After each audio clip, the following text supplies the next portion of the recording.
Get ready to hear the truth about America on a show that's not immune to the facts with your host, Dan Bongino.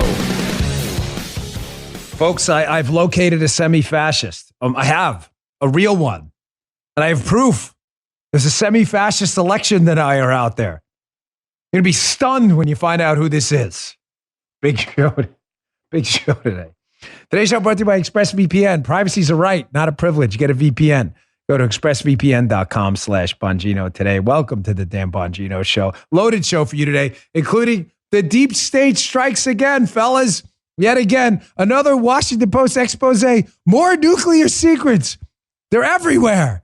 Nuclear secrets being left in the McDonald's by Mar-a-Lago somewhere. They're all over the place, these nuclear secrets. You're supposed to you're not even here yet. You haven't even. They're everywhere, folks. I'll get to that. Loaded show today. Today's show brought to you by ExpressVPN. You heard me talk about how important it is to have a VPN to protect your online privacy. By choosing a VPN you trust, that's super important. Get a VPN you trust. I only advertise products that I use and can recommend. VPN is one of them. They're the best VPN on the market. Here's why. Number one, they don't log your activity online. Lots of those cheap VPNs do exactly that. They even have a technology called Trusted Server ExpressVPN. It makes their VPN servers incapable of storing any data at all. Number two, speed. ExpressVPN uses Lightway, a VPN protocol they engineered to make user speeds faster than ever. I've tried a lot of VPNs. This one's fast, even in HD. The last thing that sets them apart is it's super easy to use. Just fire up the app, tap one button, and you are connected. That's it. The Verge and a lot of other tech journals rate ExpressVPN the number one VPN in the world. Protect yourself today with the VPN I use and trust. Use my link, expressvpn.com/Bongino today and get an extra 3 months free on a 1-year package. That's expressvpn.com/Bongino, expressvpn.com/Bongino to learn more. All right, Joe, let's go. For a really big show, and I could tell from the cuts. Loaded. Yeah, I know. I sent Joe a lot of material this morning. So, I think so. I have located a semi-fascist, ladies and gentlemen, and I have proof. I have hard, solid evidence that I've located a semi-fascist. Someone yesterday, shockingly, in the White House, hijacked the Brady press room.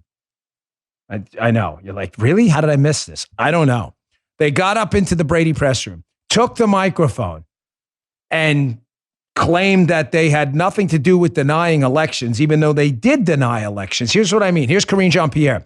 This is her official, Karine Jean-Pierre. Here is her official Twitter account. She's reminding us from in April of 2020 that Brian Kemp stole the gubernatorial election from Georgians and Stacey Abrams. The gavel. Sorry, maybe we should use the bird ball for that one. The gavel has fallen. Fellas, is this an election denier? Guy? Joe, is this an election denier? Yeah, it sounds like it. Yeah. Well, they just told us this is semi-fascism, so we have located a semi-fascist.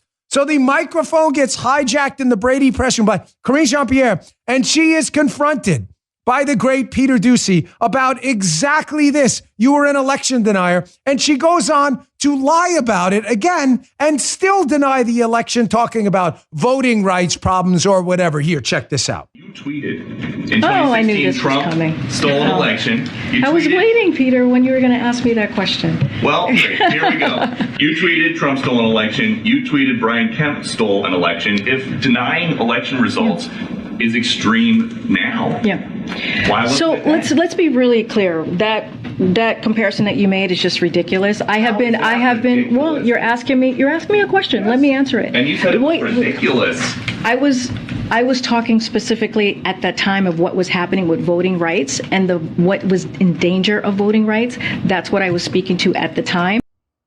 Election denier. There's an election denier right there. She's denying elections, folks.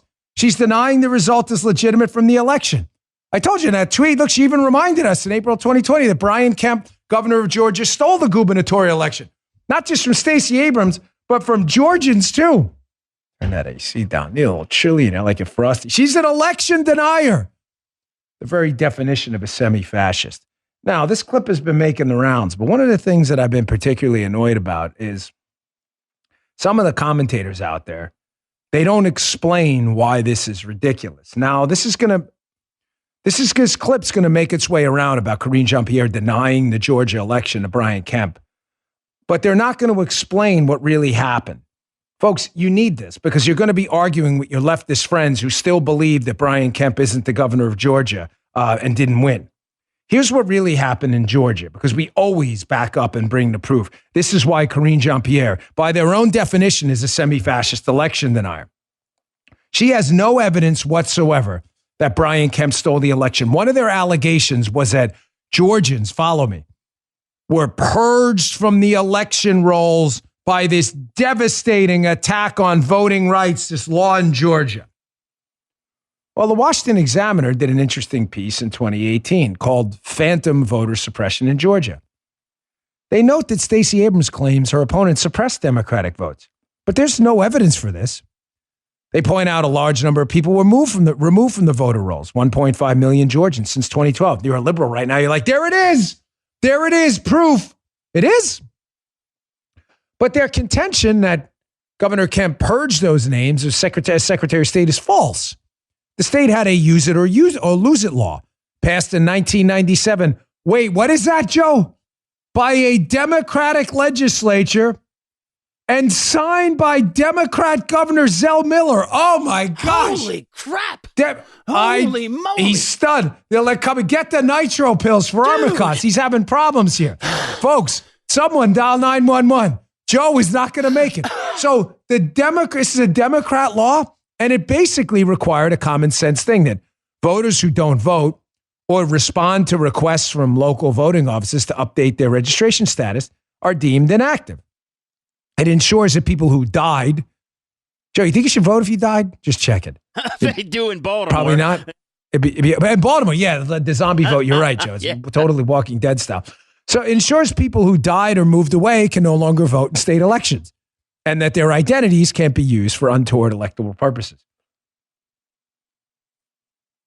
Someone going to ask Karine Jean-Pierre about this? So you're saying, and you claimed in the tweet it was stolen, and then you just claimed yesterday, because you're an election denier, that no. You heard the clip, folks. Please rewind it. The great thing about podcasts is you got the 15-second, 10-second back button. Go back and listen again. No, I wasn't saying that, even though she said in the tweet it was stolen. Did you read it? It's her words, not mine. She's an election denier, semi-fascist by their own definition. Now she's trying to change the argument that it was about voting rights being taken away somehow. Yet it's weird that those voting rights were taken away by Democrats. Well, were they taken away at all? Because you would think Stacey Abrams lost by 54,723 votes to Kemp. As they note in part 2 of the Examiner piece, you would think, fellas, that if 55,000 people voted for Stacey Abrams, which would have handed her the election, she lost by 54,000 votes. Joe, can you do that math? That she would have won, right? 55, 50, if it's greater than 54. Joe's like checking in. Yes, it is greater. Okay, thanks. Yeah. Thank you. Yeah, thanks, Dan. Yeah. A little slow. You're welcome. I am. Just check there. So just to be sure, there are allegedly, according to Karine Jean-Pierre, election denier semi-fascists, there are 55,000 people who were disenfranchised in Georgia by this Democrat law. It's really strange. We haven't heard from any of them. It's just crazy. They note in part 2 of the piece. Wait, can I stop 1 second, guys? And Guy's going to kill me because sometimes I go on these things too long. Please, he's ready to kill me now. Just please understand, the reason I'm bringing this up, the Georgia gubernatorial election from 4 years ago, is not to bore you or waste your time. I'm bringing it up to prove 2 big things. Number 1, the real election deniers are in the White House. And number 2, the left will parrot any BS talking point. Liberals will then take it and run with it, despite no evidence whatsoever it's actually true. Here, the final vote tally in Georgia, she lost by 54,000.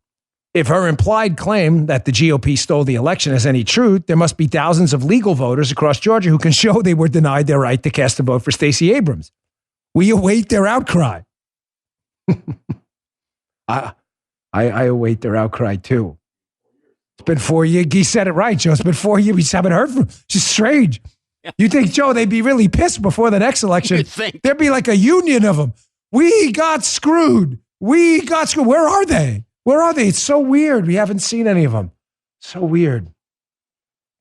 The election deniers, ladies and gentlemen, are in the White House. That's why Democrats talking about denying elections, you can sit down and shut them up. Claim Trump committed treason with Putin due to a PP tape.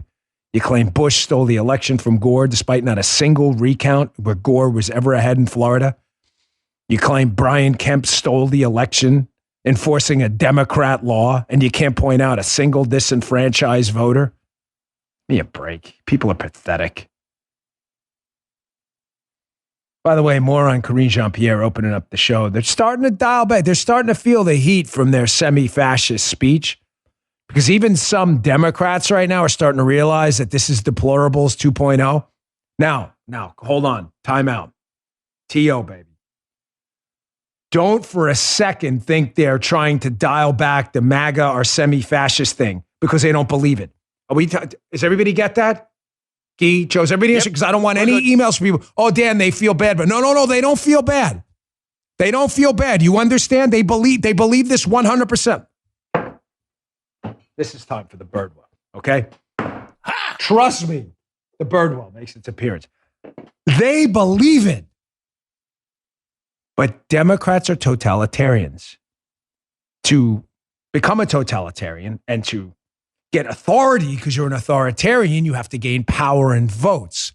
So if calling someone a semi-fascist or a deplorable doesn't get you votes, they will simply say, that's not what we meant, even though we meant it. Okay, you all get it. You're smarter than me. You understand it. I just don't want emails going, Dan, stop saying they feel bad, but they don't. They feel like they're going to lose power. So now all of a sudden, now that they realize that they're making, remember the Hillary Clinton deplorable speech? You got the misogynist, the racist, you put them in a basket of deplorables. Now they're starting to realize this is not looking good for Biden to call 45% plus of America a bunch of semi-fascists, even though the semi-fascists are in the White House, as I just showed you. Here's Karine Jean-Pierre yesterday. We always bring the receipts, folks.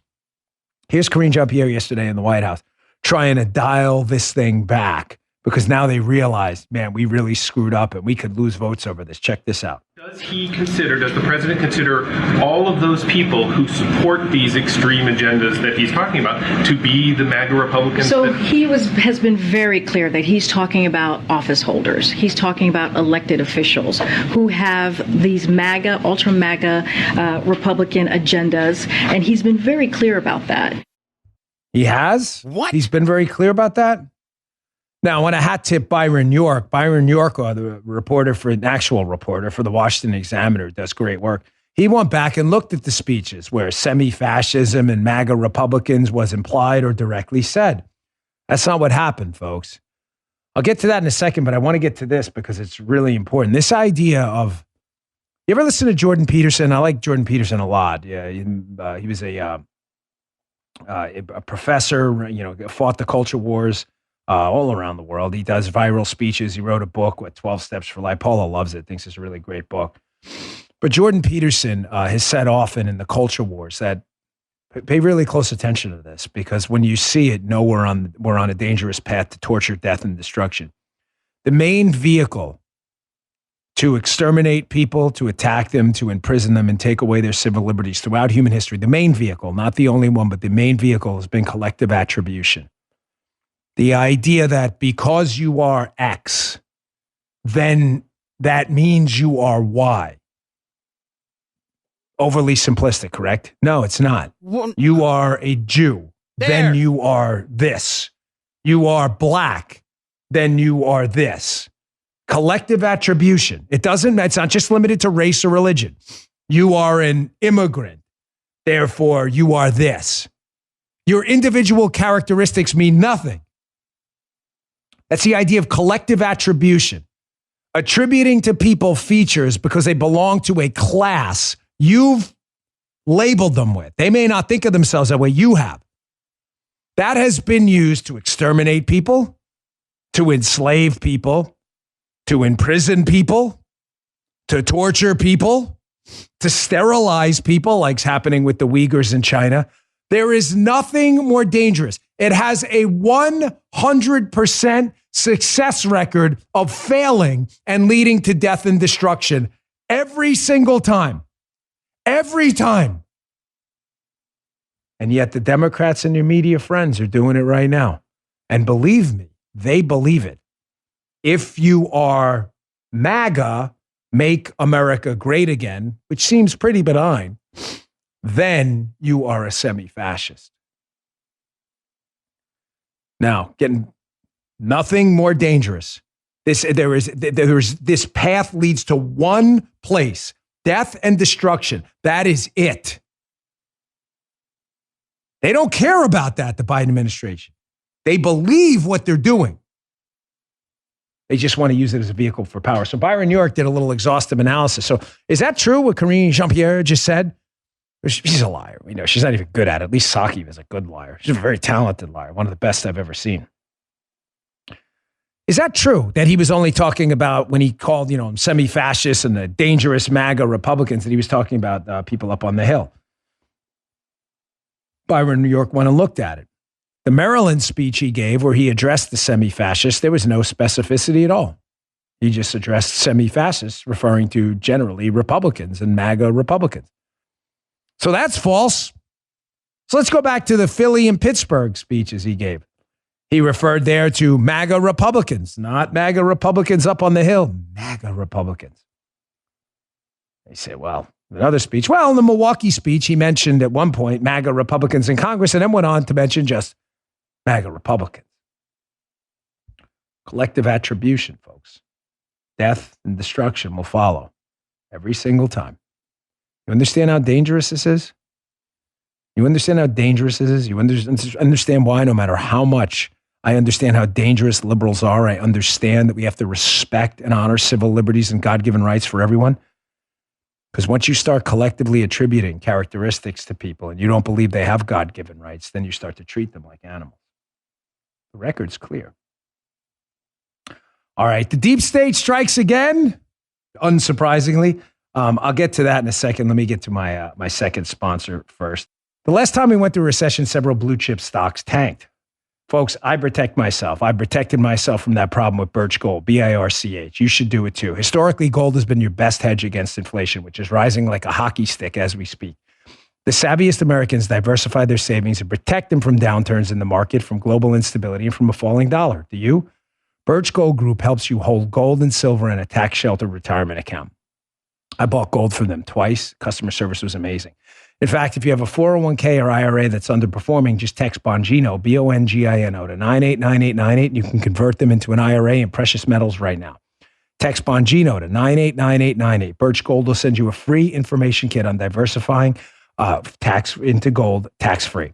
Hedge against inflation, protect your hard-earned money. It's yours. Don't let it get inflated away. You'll see your buying power, your wallet go down and down. Don't let it happen. Get your free information kit today by texting Bongino to 989898. Do it today. Text Bongino to 989898. Past performance is not a guarantee of future results. Message and data rates apply. Thanks, Birch Gold. Ladies and gentlemen, the deep state strikes again. Now, what do I always tell you? Remember the names. What is one of the golden rules of doing real reporting and investigating? Always remember the names, because when the names creep up, you'll automatically go right to, oh, it's that guy, and you'll know how to view the story through the lens of who they're hearing it from. Whenever you see Natasha Bertrand, whenever you see Maggie Haberman, whenever you see Devlin Barrett, whenever you see these guys, just assume, what's his name? The guy at NBC, Ken Delanian.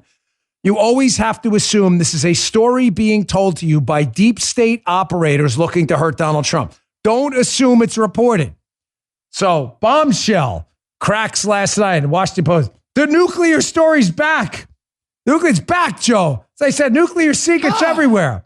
They got a skywriting team giving away our nuclear secrets on the Palm Beach coastline right there. Here it is. Here's the code for today. They're everywhere, the nuclear secrets. So we had heard this story about a month ago that, yeah, Trump, man, nuclear secrets. And you're like, wow, nuclear secrets at Mar-a-Lago. This is crazy, man. Trump really screwed up this up. And then the story strangely disappeared. And then it comes out the other day that a judge granted Trump a special master to go over the documents. And then we find out that in their zeal to seize documents from Donald Trump, not just was his passport taken, did they rifle through Melania's underwear drawer, apparently, but we also find out that they took some of Donald Trump's medical records. What would that have to do with classified documents? Absolutely nothing. So it's kind of weird when the tide starts to turn again against the FBI and DOJ and the ridiculous, potentially unconstitutional warrant, depending on how you view this, right? It's strange how the nuclear secret story is back again. So I see this at the Washington Post, and right away I know, deep state job, deep state hit job, you know what I mean? Material on foreign nationals' nuclear capabilities seized at Trump's Mar-a-Lago. By who? Devlin Barrett and Carol Lenning. I see Devlin Barrett. I'm like, okay, this is CIA or whatever, FBI talking right here, DOJ. It's not them talking. It's not real reporting. You understand they needed a narrative out there? Did you get what I'm telling you? The story is now rapidly changing in Trump's favor as they haven't been able to surface or leak anything of importance that would indicate he obstructed justice or anything like that. So they need to switch the narrative back right before the election. So, of course, the disgusting DOJ and the now corrupted at the top FBI are leaking, which is really strange because Trump appealed for transparency in this case. At the court, he said, hey, release the documents. And the FBI and DOJ said, oh, it would cause everlasting damage to national security. And then they turn around and they leak a dangerous so-called national security secret, I'm using air quotes here, to the media. Trump had national security stuff on nuclear secrets. He did. Ladies and gentlemen, this isn't justice, what's happening right now. Justice is dead in the United States. This is the FBI and the DOJ, now full-time. It's a PAC. It's a political action committee for the Democrat Party. That's all it is. They're not to be trusted at all. You are an idiot if you trust them. Devlin Barrett, just go back. I'll show you some more from Devlin Barrett in a minute. Go back and look at Devlin Barrett's role in Spygate. Natasha Bertrand, mouthpieces for them. Whatever they're saying there's a 99% chance it's not true. The deep staters are making it up, and they know these people will do no reporting whatsoever, and they'll just parrot the talking point to hurt Trump politically. This is the same Spygate team at it again. The same team. Now, what did I tell you about this nuclear secrets thing? I've been saying this now for a month. What are they talking about? I'm granted, let me just put out there, unlike Devlin Barrett and Carol Lenning, who are really eager to hurt Donald Trump. If it turns out it was a document he shouldn't have had, and we need to acknowledge that. We don't need to lie about it. You need to acknowledge that it was a mistake, but it probably should have been handled differently, like it is with former presidents who had documents they claim they shouldn't have. They handled it civilly through the Presidential Records Act, and they didn't handle it through a criminal raid. But if it turns out it's some dangerous document about a nuclear power, then fine. You know, it doesn't. People make mistakes, and we should acknowledge it. We shouldn't cover anything up. I'm speculating, but I'm speculating based on a lot of really good information. I don't believe it was that at all. I swear it's that Kim Jong-un letter. They used to write each other letters, Trump and Kim Jong-un. I swear it's some Kim Jong-un letter about whatever, the nuclear things they were doing. And from those letters, they're taking nuclear capabilities. Keep in mind, that can mean anything. Do you understand what I'm getting at, Joe? Kim Jong-un could have written a letter, something that's probably publicly known, like, hey, we have nuclear weapons and we're willing to talk about them. And Trump probably had the letter. Okay. What they're implying now, again, I'm speculating. I want to be fair and open and honest. I could be wrong.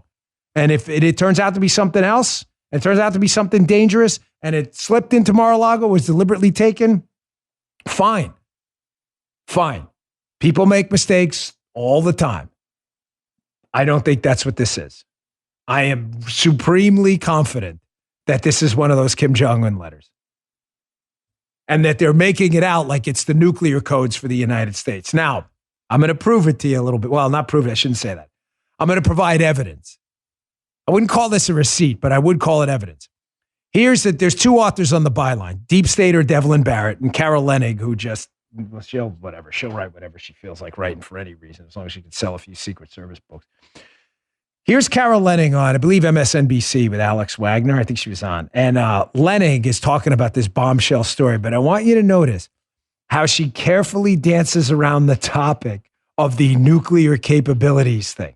They're leading you to believe it was the location of silos in the United Kingdom that Trump had. Therefore, the Russians could then bomb them and take out the UK. Right, Joe? Like, no one knows that. Yes.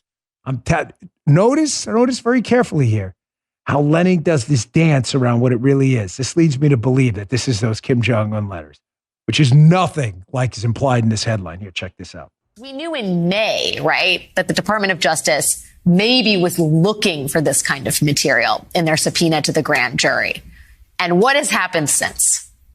Great question, Alex. So because of my great colleague, Devlin Barrett, who I co-bylined this story with, the public learned that in May, the Department of Justice was seeking all sorts of classified records at Mar-a-Lago, but they included records that are particularly sensitive that involve nuclear capabilities, or really sort of what you'd consider a foreign government or the U.S. government's ability to wage nuclear war. Where are they on that continuum? Are they seeking nuclear ingredients, recipes, equipment? Do they have the capacity that we are worried about? Are they a true nuclear rival? These are all records and materials that are covered by this classification that the Department of Justice sought in its May subpoena for records at the former president's part-time residence and golf club. Did you see it? Guy caught it right away. Did you catch the dance? Mm-hmm. That one, Guy says, well, how does she know this? Because DOJ and FBI, deep state leakers engaging in information asymmetric warfare against Trump. Trump calls for transparency. They say absolutely not. Then the DOJ leaks so Trump can't fight back. You get it? This is this is really devious, like Soviet style stuff going on here, folks. This is big time. This isn't small time. They are committed to interfering in another election and focusing on Donald Trump's leaking of a nuclear secret that never happened before the election. This is really bad deep state stuff. Why is the FBI and DOJ doing it? Well, obviously, they don't want oversight after the House and Senate potentially flip to Republicans in the midterms. Folks, the Republicans would take over all the chairmanship spots. The FBI would be sitting up in front of Capitol Hill every day answering questions. They don't want to. So they want to hurt Trump and the Republicans. That's all that's going on. It's not more complicated than that. You don't get to see the documents, Trump. We will leak to the media what it was. You can't fire back because your lawyers haven't seen this stuff. I'm telling you, it was that Kim Jong-un letter. If it's something else, we'll talk about it too. You want to know who Devlin Barrett is? I'm going to get to that after the next spot. I'll show you how this is the same exact Spygate players in the, quote, media, impeachment hoax players, PP tape hoaxers. It's the same people. Whenever the FBI needs a message to get out there, or the DOJ, they go to them. All right. Our next sponsor, our friends at Omax. Living with pain's the worst. It's more than just discomfort. Prevents you from doing a lot of things. Sleeping right, exercising. Finding a natural remedy is hard, but I found one. You may have heard me talk about it before. It's the amazing Cryo-Freeze Roll-On by Omax Health. Paul and I are huge fans of this. Now they introduce an even stronger version with 3 times the amount of CBD as the original. So if you're looking to get rid of occasional muscle and joint pain while providing cooling relief, you need to try the stronger breakthrough solution, Cryo-Freeze. CBD extra strength roll-on. Really, really good stuff. It's non-prescription. It has icy cold relief. It's a roll-on, specially formulated to help block pain signals, reduce inflammation, and improve muscle and joint flexibility. It has a powerful dose of 500 milligrams of organic hemp CBD and has 0% THC, so there's no high. The best part, the natural remedy works its magic within 10 minutes of application and feels great. There's no messy creams, horrible fragrances, or artificial colors. And it's super easy to throw in your gym bag, just like that. Take it on the go. Pro athletes such as pro golfer Kyle Stanley use Cryo-Freeze CBD to recover on and off the course. Look at the product reviews. Again, 95% 5-star reviews. Omax Health is offering my listeners 20% off their first bottle of Cryo-Freeze CBD extra strength roll-on plus free shipping. This discount also applies towards any product site-wide. Just go to omaxhealth.com. That's OMAX. omaxhealth.com. Enter code Bongino. That's omaxhealth.com. Enter code Bongino to get 20% off Cryo-Freeze and site-wide plus free shipping. This product's amazing and personally vouch for it. Really bad arthritis, as you know. These statements of products have not been evaluated by the FDA. These products are not intended to diagnose, treat, cure, prevent any disease or condition. These statements and information are not a substitute for or alternative to seeking care from your healthcare provider. Thanks. Omax of Cryo-Freeze. Okay. So who is Devlin Barrett and why am I sure he is a deep stater? He is not a legitimate reporter in any sense of the word reporting. He is echoing what's told to him.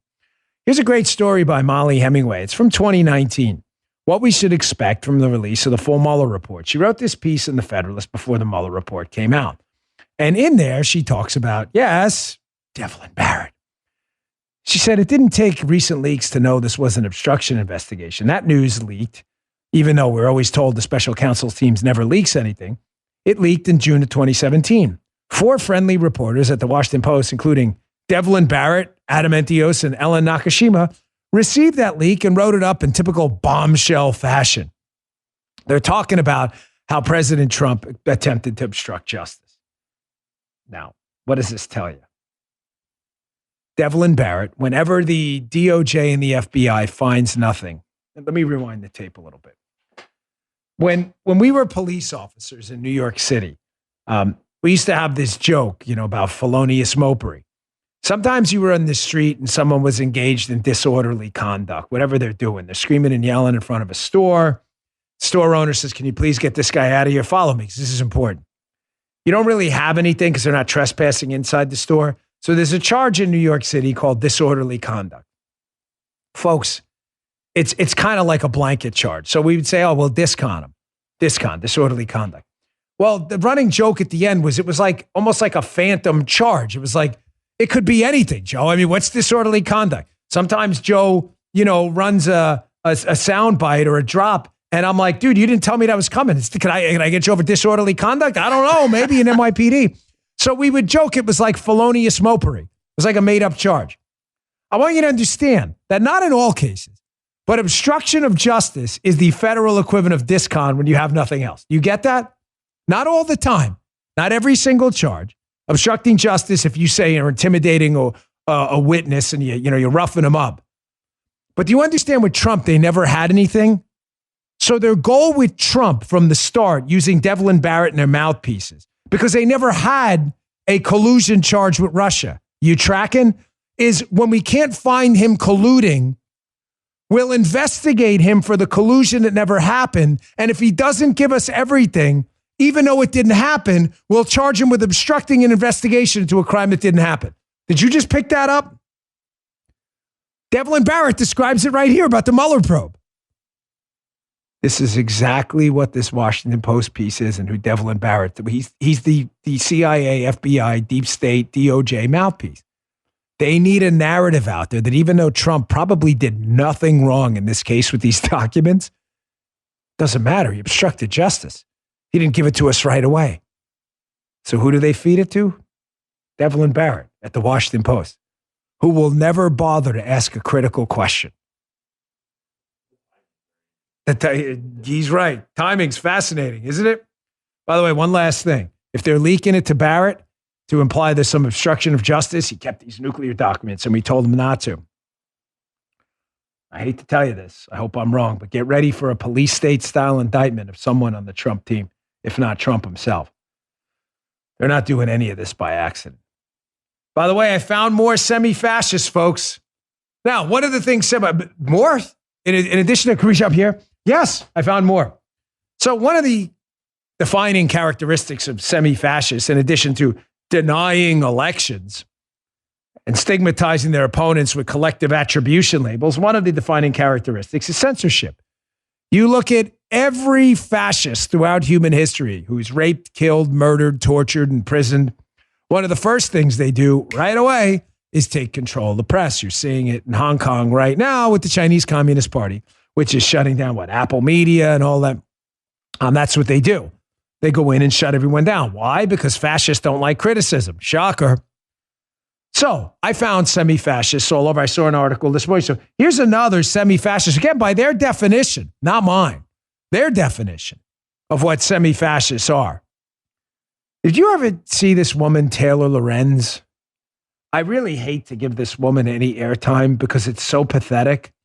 She calls herself a reporter, which is hilarious. She's really just a totalitarian censor. That's all she is. She's a deep state tool who's not even smart enough to try and disguise it like Devlin Barrett and Lenning. Lenning and them, they have a better act. They at least pretend. Not Lorenz. Lorenz has no sense of self-awareness at all. Taylor Lorenz has been pushing for censorship for Libs of TikTok, Clubhouse, for eons. Here she is yesterday. She puts out this hilarious video. I had to cut it like 20 seconds short. You'll throw up.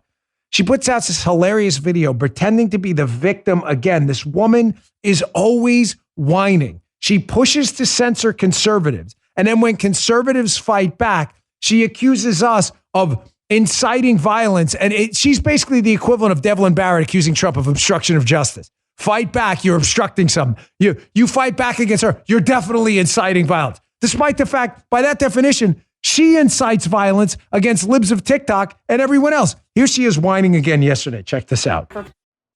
This is hilarious. The woman legit sits on Twitter all day long looking for people to attack on the right while complaining about other reporters on Twitter all day long attacking her. It's unbelievable. You want to talk about a total lack of self-awareness.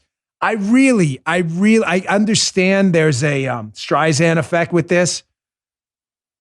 But there's an important highlighting this dunce. But there's an important bigger argument here. How in the beginning, I was joking, obviously, about the whole semi-fascist thing, how we found them. But I want you to understand what they're doing. This whole show fits in together. Attack Republicans for being election deniers, claiming, don't you dare talk about an election again, while they openly question elections on their front. What does that do? It creates an asymmetry. The Democrats have a megaphone and a bullhorn to scream every election they lose is fraud. If you do it, you're banned from Twitter because of people like Taylor Lorenz. The FBI and DOJ is doing the same thing with Trump. Throw out an accusation. Trump's giving up nuclear secrets. Prevent him from getting transparency. His lawyer speaks out, accuse him of obstructing justice and leak it to a media who never tells the other side of the story. You see how this is all asymmetric? This is what Lorenz is doing.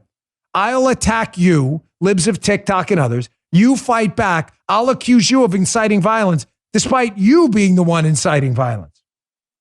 Here's who Taylor Lorenz really is, by the way. This is from February of 2021. New York Times report and Clubhouse app panned for sounding alarm about unfettered conversations. You know Clubhouse? Clubhouse, it's an app. You go on there. You can have like little group chats with people.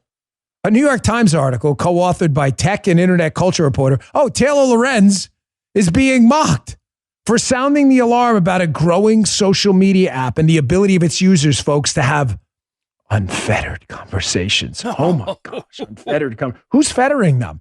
Who's fettering them? Oh, Taylor Lorenz? Taylor Lorenz, the whiny gal there on TikTok. Oh my God, come in. She wants to fetter your conversations. This is someone in the media, claims to be a journalist.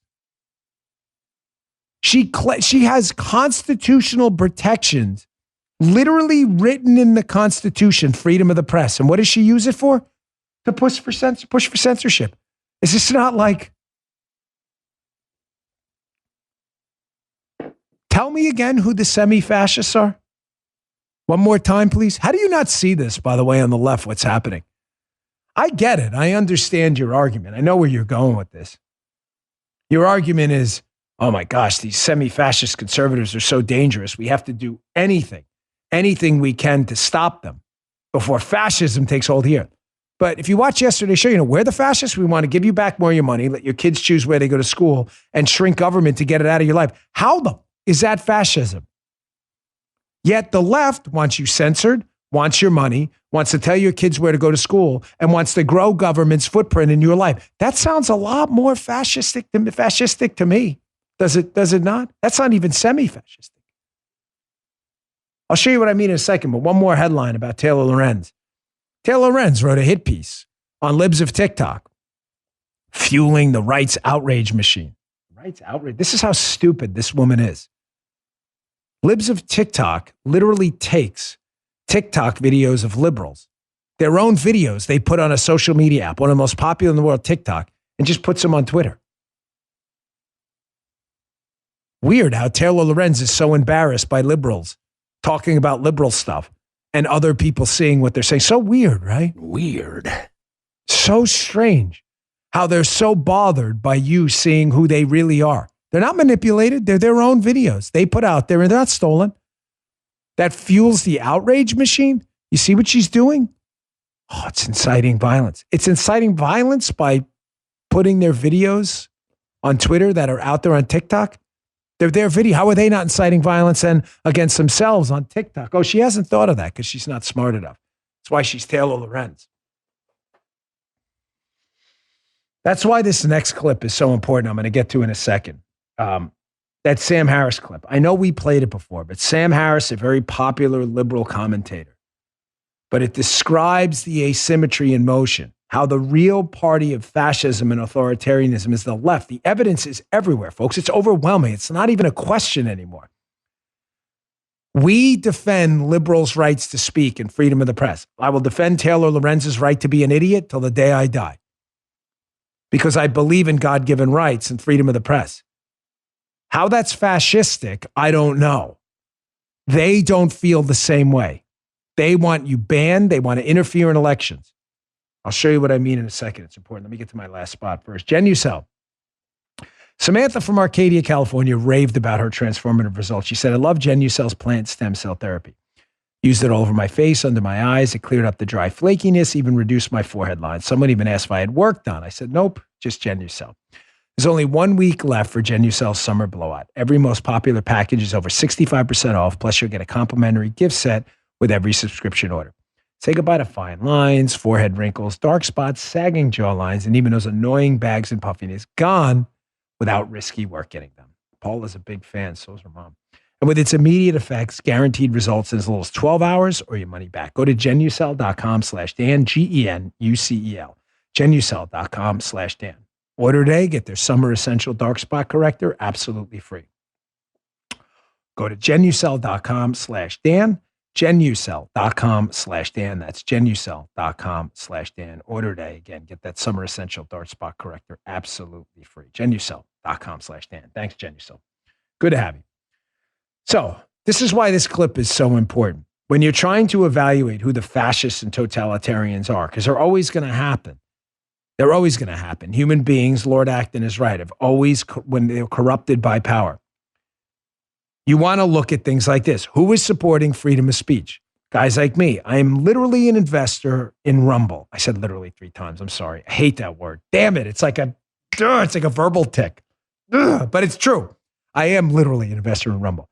Rumble is a free speech platform committed to free speech. Liberals, you're welcome over there. They're like shocked to hear it, by the way. What, you guys don't censor? No, we don't come from your world. They don't feel the same. Here's Sam Harris, liberal commentator, again, saying, hey, it's all good. The mask is off. We need to censor you guys and censor Hunter Biden because it's just the right thing to do. Check this out. Whatever scope of Joe Biden's corruption is, like if we could just go down that rabbit hole endlessly and understand that he's getting kickbacks from Hunter Biden's deals in Ukraine or wherever else, right? Or China. It is infinitesimal compared to the corruption we know Trump is involved in. It's like a firefly to the sun, right? I mean, like there's just, it doesn't even stack up against Trump University, right? Trump University as a story is worse than anything that could be in Hunter Biden's laptop, in my view, right? Now that doesn't answer the people who say it's still completely unfair to not have looked at the laptop in a timely way and to have shut down the New York Post's Twitter account. Like that's just a conspiracy. That's a left-wing conspiracy to deny the presidency to Donald Trump. Absolutely it was. Absolutely. Right. But I think it was warranted. Right. And again, it's a coin toss as to whether or not Sam, I'm sorry. That particular piece. I'm really sorry. I was the one that said we should move on, but you've just said something I really struggle with there, which is the kids in the basement. The kids in the basement. I'm interested in democracy. You're saying you are content with a left-wing conspiracy to prevent somebody being democratically reelected as president. Well, no, I'm content. Well, but the thing is, it's just not left-wing, right? So Liz Cheney is not left-wing, right? Liz Cheney is doing everything in her power. You're content with a conspiracy to prevent somebody being democratically elected. But there's nothing, conspiracy. It's not, it was a conspiracy out in the open. But it doesn't matter if it doesn't matter what part's conspiracy, what part's out in the open. Folks, that is one of the most important clips.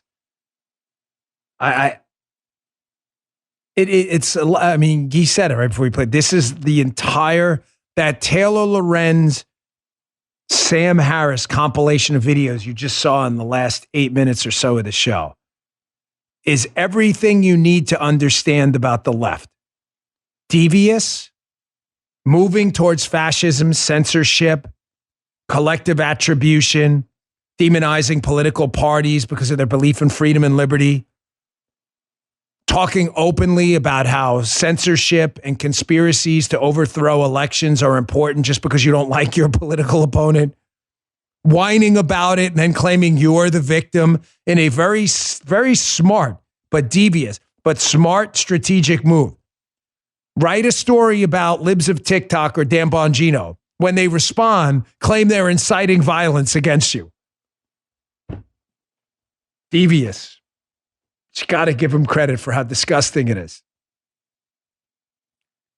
And by the way, in case you're saying to yourself, well, this is just a liberal talking head and just some silly media reporter everybody laughs at, Taylor Lorenz, which they do. I mean, you don't want to, even her own colleagues apparently don't take her seriously. It's not, folks. I want you to watch this. Hat tip Glenn Greenwald. He had this out in his Twitter feed. This is Senator from Massachusetts, far left radical Ed Markey. You think this is just a bunch of private companies and reporters pushing us towards semi-fascism? Been the theme of the whole show today. Karine Jean-Pierre, media people. No, here is an actual United States senator saying openly, listen, you big tech companies, you better crack down, even though you're the free press, and you're supposedly, we're telling you crack down, and we're going to totally throwing the First Amendment out the window. Here, watch yourself. The issue is not that the companies before us today are taking too many posts down.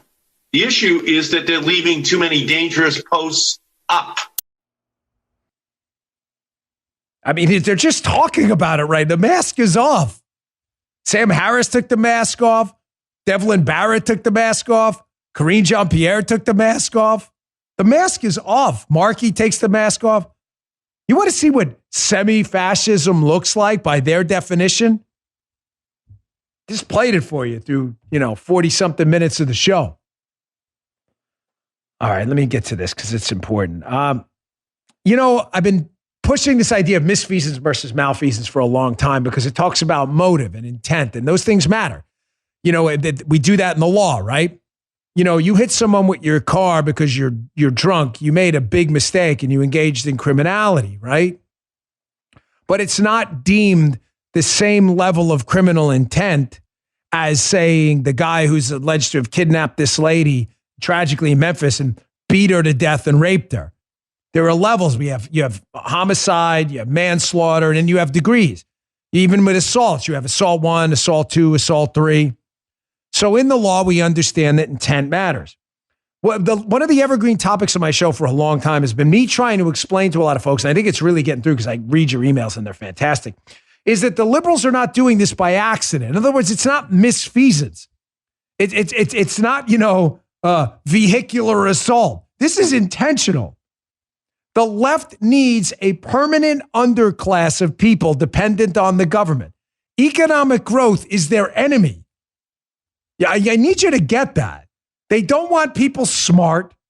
They don't want people employed. And they don't want them prosperous because then they're not going to vote for the Democrats and the goodies. This is malfeasance, not misfeasance. Remember, misfeasance, lady trips on the sidewalk, you don't help her up. Bad. Malfeasance, lady trips on the sidewalk, she gets up, you punch her in the face. It's intentional. Here, proof. Misfeasance versus malfeasance. Look at this tweet by the Chicago's Teachers Union in December of 2020, in the heat of the pandemic. The push to reopen schools is rooted in sexism, racism, and misogyny. So they need to keep kids out of schools. They need the kids dumb. They don't want anybody smart. Smart leads to prosperity. Prosperity leads to independence. Independence is not a hallmark of the semi-fascist class, their definition, not mine. So closing the schools was an act of benevolence and trying to open them was racist. It's kind of weird, man. Hat tip Corey DeAngelis, by the way, for pointing this out. Here's an article that just came out a few days ago. The pandemic erased 2 decades of progress in math and reading. Oh, look at that. Black students lost 13 points compared with 5 points among white students, widening the gap between the two groups. Who's really the racist there? Oh, the pandemic did it. Yes. Good point, Guy. Very good point. You got to remember the headline, folks. The lockdowns didn't do it. This is the New York Times. The pandemic erased 2 decades of progress, not the lockdown.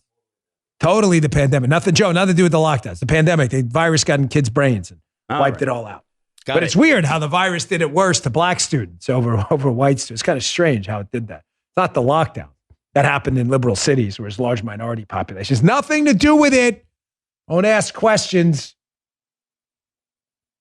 Thank you. Good point. Malfeasance. This is being done on purpose.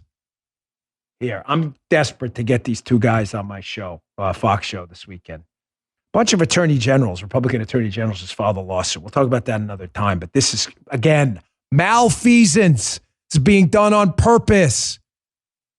Remember BlackRock has trillions of assets under its management. It's run by Larry Fink, big, huge leftist. We've been talking about BlackRock for a while. Ladies and gentlemen, they exert an amazing amount of pressure on U.S. corporations to do ESG lefty crap. If you're a regular listener to the show, you know exactly who they are. Just know this. They're run by leftists. They manage a lot of money, and they pressure companies to do a whole bunch of crap, destroying the American economy. This article yesterday, I'm not being hyperbolic.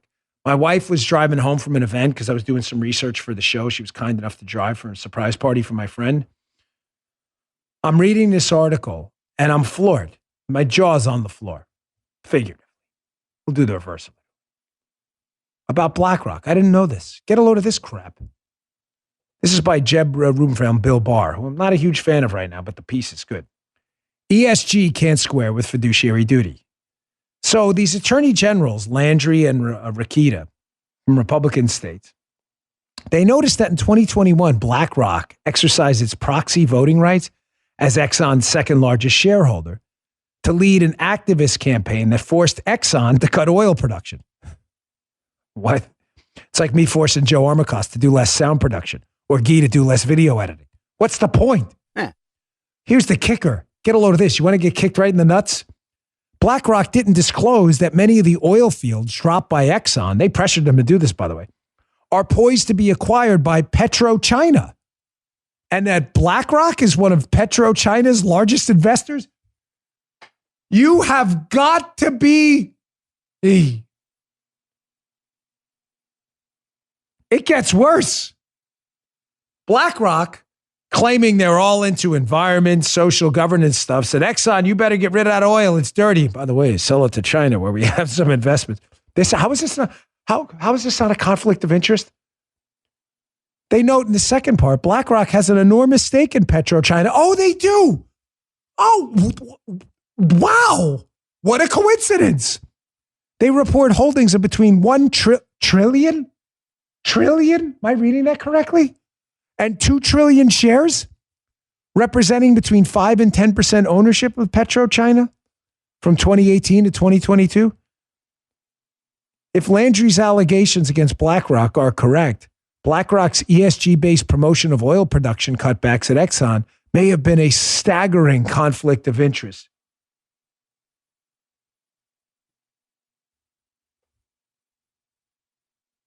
Why are you pointing to your forearm? The goosebumps, they come out once in a while.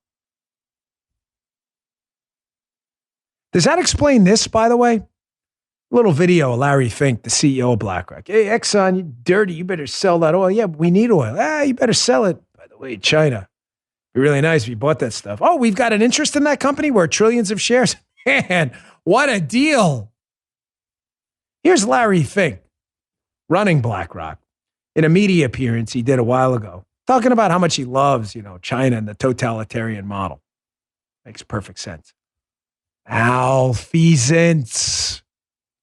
It's not an accident.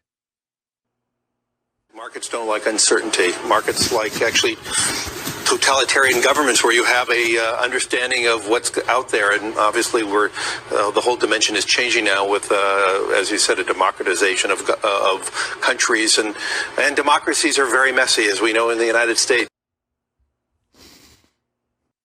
Malfeasance. So one more quick example. I don't want to leave this for tomorrow. It's So, Jennifer Granholm, our energy secretary, man, she keeps pushing these electric vehicle things. I'll just play a quick cut for you. She's saying California is like a model for the nation. California is getting ready to go through blackouts. People may die of heat in California, but we'll leave that for another day. Jennifer Granholm's our energy secretary. Malfeasance. Here's a James Freeman article about these magic electric buses the Biden administration seems to love. They're giving federal grants out all over the place. So this company, Proterra, who makes these electric buses, they've had some issues with them, apparently. If they note, the company may ring a bell with readers, given all the attention it received from politicians. CNN reported that Biden and Harris, they wanted to sell their green agenda and infrastructure plan, but they're being complicated by a thorny conflict of interest, well, kind of like BlackRock, for Energy Secretary Jennifer Granholm, who stands to gain a windfall from stock options at a private vehicle company. Last month, Biden took a virtual tour of Proterra, a company Granholm holds millions of dollars invested stock options in, and previously sat on the board. During the tour, Biden praised employees and the CEO for their work in the electric vehicle space. Man, again, what a just bizarre coinky-dink there, huh? What, she didn't know she had millions in shares? The energy secretary, as the Biden administration's pushing this company, and there's money involved, changing hands, Biden pays a visit there. You understand it's in your face? It's this. It's right in your face. They're not hiding it. Play that video. Here's Granholm on California, talking about California, how they're collapsing energy grid, but their push for more electric stuff. It's just great. It's like a model for the nation. Check this out. California is in the lead, can show the rest of the nation how it is done. Yeah, they're showing us how it's done, all right, with the rolling blackouts, because that's exactly what's going to happen as we push more electric buses and all that other stuff. Incredible. That was a fun show today. Had a little snafu in the beginning, but sorry about that if I seemed a little distracted, but I wasn't, I promise you. Folks, thanks again for tuning in. I love having you here. If I can ask a small favor, please subscribe to the podcast. It is free, absolutely free. It keeps us on those top charts so people can find us. Subscribe on Apple, Spotify, and most importantly, Rumble. It's at rumble.com/Bongino. They have a great press release this morning out, Rumble, about the exploding growth in users. It's on my social media feeds on Truth and Twitter if you want to check it out. See you all tomorrow. You just heard The Dan Bongino Show.